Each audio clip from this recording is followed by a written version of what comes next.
Come unfold your passion, your potential, so you can step into your place of influence. Let's go.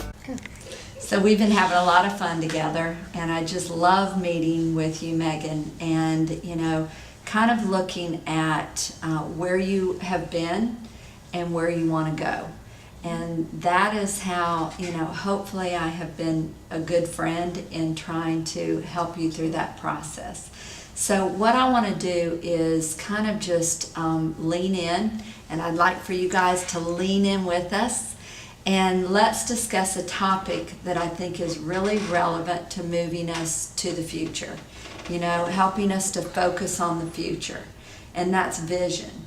I think a lot of times that we as women, we compartmentalize. What I mean by that is, and I found myself doing this at different times in my lifetime, where I'm a mom and I'm a wife over here, and I'm trying to get a plan for that, and then over here I'm trying to get a plan for my business, and over here I'm trying to get a plan in ministry, and over here a plan for programs, and over here a plan for my friendships, and it just goes on, and we compartmentalize all these places in our lives. And then we step back and we're not really clear on what our purpose is. We feel compartmentalized. And I feel like, in my own life, I have seen that it's really important to cast vision and have like an umbrella of vision over your life. Mm-hmm. That, that I am pouring in these ways. I am focused on what matters most. This is what's most significant and how I can best help people. Mm-hmm. And that overall vision, helps you to be clear on your purpose in each of those areas. So it casts a bigger vision.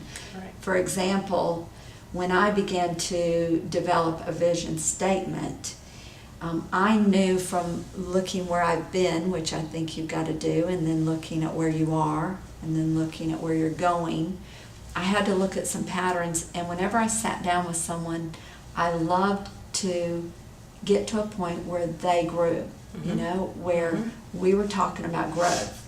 And you and I have done that a lot, to talk about growth. And so, I think that's really important to kind of look at that very thing. Where do you want to go? And, what's the vision of that? My vision was to help people to grow and reach their full potential. So if I establish that as a vision statement, then every goal that I set had to do with that. So where are you with where you've been? And I know you've just been through a transition. Mm-hmm. Where do you want to go with that? Where are you right now with your life in that, in vision?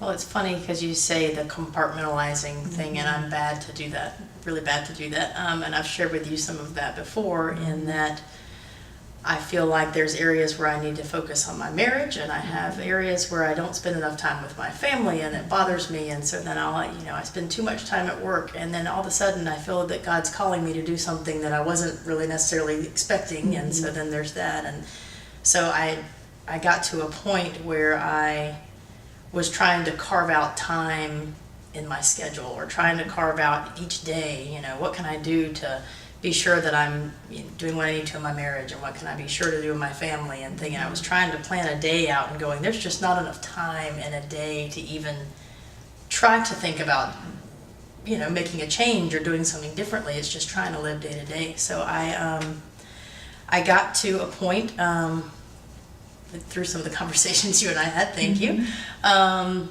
that I realized that I can't plan every day out for every aspect of life. And so there's going to be seasons. There's going to be times where I may need to spend more time at work, and that might be okay for a little while. Or there may be times where I need to focus more on my family or my marriage, and that's okay for a little while. So to try to plan every day to grasp every aspect of life that you're trying to do well in, it's just maybe not feasible. So through this transition that I've gone through, I do feel like God's starting to give me a little bit of a clearer picture, in that He wants me to be more involved in ministry. But it still is something that I'm not quite sure where that's going to go. Mm-hmm. And the same thing with life. I have certain things that are important to me, And I have certain things that I know I want to do well at, and I don't necessarily know what that future looks like or what that vision might even be yet at this point. I'm still trying to develop that for myself. Absolutely. And I think, you said a couple of key things that I picked up on. One, I think we try to get work-life balance. But a lot of the women that I work with define that as being able to give the same amount of time to each place in their lives. And they become just more compartmentalized. The fact is that I truly believe we can't give equal time to all of those. Balance is really when we determine what's most important in our lives.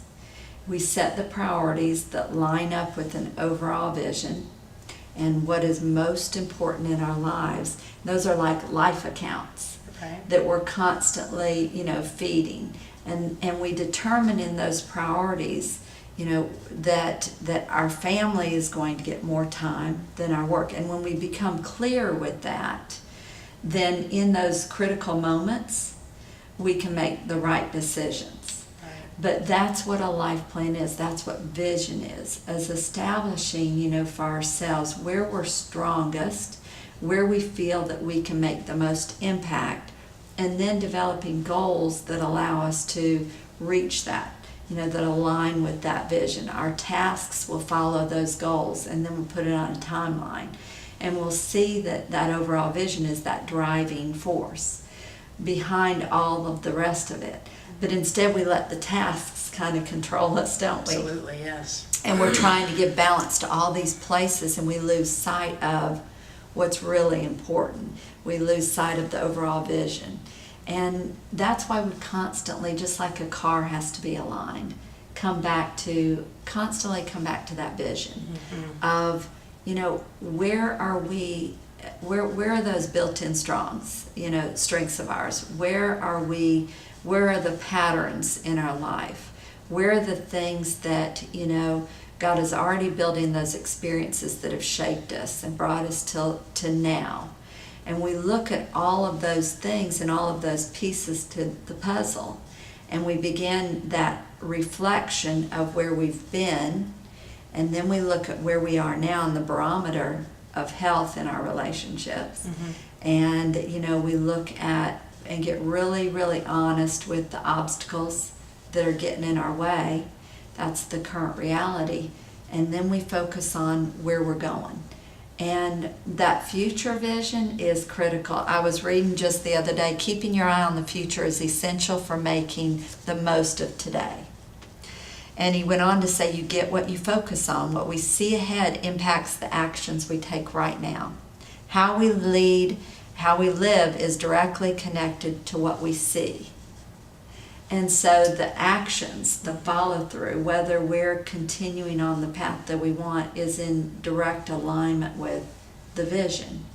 The vision statement, though, is often hard to define. It is hard to define, yes. Yeah. Why do you think it is? I don't know. I feel like I get to a point that I somewhat argue with myself on what do I want for the future? What does God want for me for the future? What is it that would be best for others in my life for my future? And so I spent a little time after we had met once trying to think through that, and just had a hard time trying to figure that out, because I guess knowing that can be adjusted is probably important. But I tend to go, if I'm going to start focusing so much energy on a vision for my future, I want to get it right, and so it just seems like a big deal. And you are a detail person. I am. I've noticed, how you have strength in the details, how you've been a team leader in, your work. Many times we've talked about, how you always seem to rise to the top as far as leadership's concerned. They put you in those positions, probably because your strength is in detail and in the ability to see things and not miss things that are critical to the process. Right.